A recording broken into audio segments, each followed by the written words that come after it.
याद रहे ये एक ही हेलीकॉप्टर नहीं था जो आज़रबाईजान से आ रहा था। रईसी के चोपर के अलावा 2 और चोपर्स थे।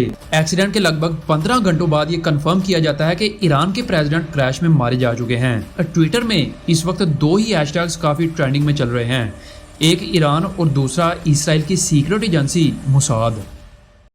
19 मई 2024 को ईरान के प्रेसिडेंट इब्राहिम रईसी, ईरान के foreign minister Hussain Aamir Abdollahian के अलावा कई सीनियर ऑफिशियल्स हेलीकॉप्टर के जरिए ईरान से आज़रबाईजान के लिए रवाना होते हैं। असल में ये सभी आज़रबाईजान में एक कॉरपोरेटिव डैम प्रोजेक्ट के इफ्तिताह के लिए जा रहे हैं। डैम के इफ्तिताह के बाद जब ये वापस ईरान की तरफ आ रहे थे तो ईरान और आज़रबाईजान के बॉर्डर के करीब एक काफ़ी बड़ा फॉरेस्ट एरिया है जहाँ खतरनाक पहाड़ों और जंगलों के अलावा कुछ नहीं है, जिसे दिजमार प्रोटेक्टेड एरिया भी कहा जाता है। ये कई 100 किलोमीटर के रेडियस में फैला है। इस जगह के ऊपर प्रेसिडेंट इब्राहिम रईसी का हेलीकॉप्टर अनफॉर्चुनेटली क्रैश करता है या फिर उसे शूट डाउन किया जाता है। रिपोर्ट्स के मुताबिक हेलीकॉप्टर में मौजूद सभी लोग मारे जा चुके हैं।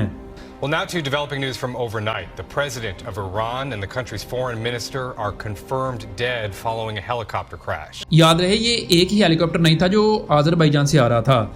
रईसी के चोपर के अलावा 2 और चोपर्स थे। ये कॉनवे था जो आज़रबाईजान से वापस आ रहा था।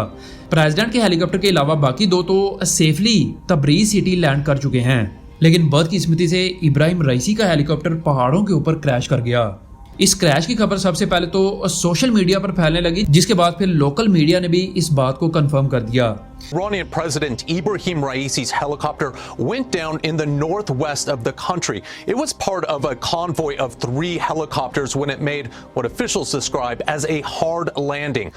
ईरान की एक न्यूज़ वेबसाइट मैर ने पहले तो कहा कि मौसम की खराबी की वजह से प्रेसिडेंट के हेलीकॉप्टर को हार्ड लैंडिंग का सामना करना पड़ा, लेकिन वो पूरी तरह से सेफ हैं और बाय रोड यानी कार के जरिए तबरीज सिटी की तरफ ट्रैवल कर रहे हैं। लेकिन बाद में स्टेट टेलीविजन ने इस बात को कंफर्म कर दिया कि क्रैश हेलीकॉप्टर में ईरानियन प्रेसिडेंट, फॉरेन मिनिस्टर समेत कई ऑफिशियल्स मौजूद थे। रिपोर्ट्स के मुताबिक हेलीकॉप्टर को काफ़ी हार्ड लैंडिंग का सामना करना पड़ा। हार्ड लैंडिंग उस वक्त होती है जब कोई एयरक्राफ्ट पायलट के आयरर, वेदर कंडीशन और किसी मैकेनिकल फॉल्ट की वजह से नॉर्मल लैंडिंग के मुकाबले में वर्टिकल स्पीड से काफ़ी फोर्स से ज़मीन के साथ कॉन्टैक्ट में आता है।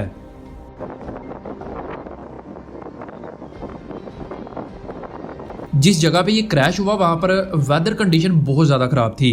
शदीद धुंध की वजह से रेस्क्यू टीम्स को 12 से 15 घंटे लगे क्रैश साइट पर पहुंचने के लिए। आप इस वीडियो क्लिप में भी देख सकते हैं। एक्सीडेंट के लगभग 15 घंटों बाद ये कंफर्म किया जाता है कि ईरान के प्रेसिडेंट क्रैश में मारे जा चुके हैं। लेकिन सबसे बड़ा सवाल यहाँ पर यह उठता है कि आखिर कैसे, क्या रीज़न थी इस हेलीकॉप्टर क्रैश के पीछे?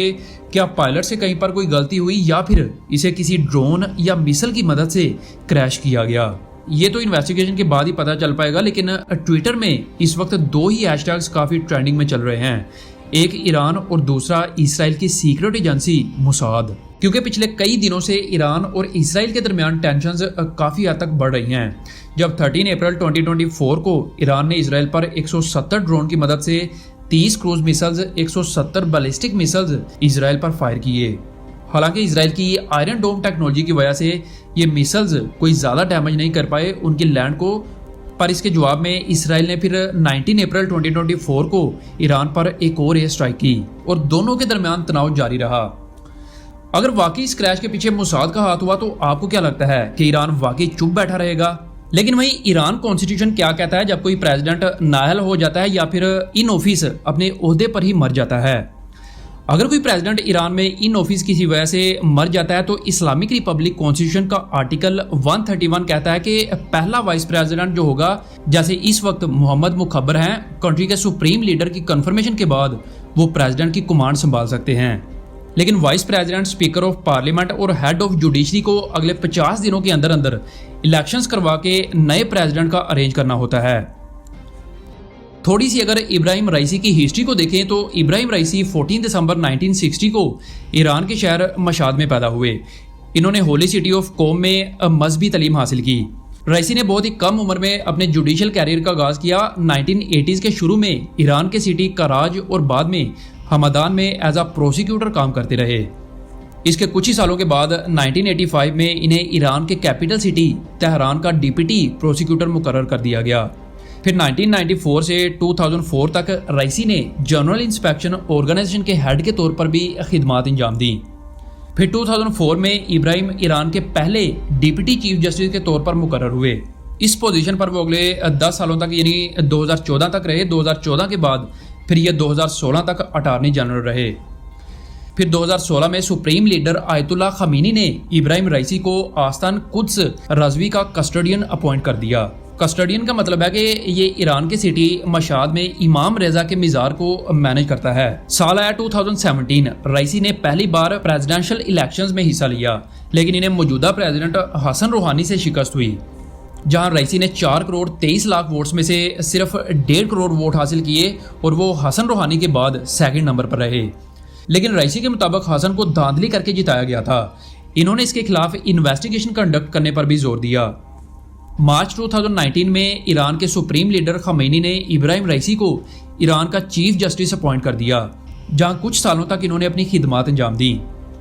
फिर 2021 के प्रेसिडेंशियल इलेक्शंस में एक बार फिर इब्राहिम रईसी मैदान में उतरे, लेकिन इस बार रईसी 63% मार्जिन के साथ आसानी से कामयाब हुए और 2021 के ईरान के प्रेसिडेंट के इलेक्शंस जीत गए और इसी साल अगस्त में ये अपना ओहदा संभालते हैं।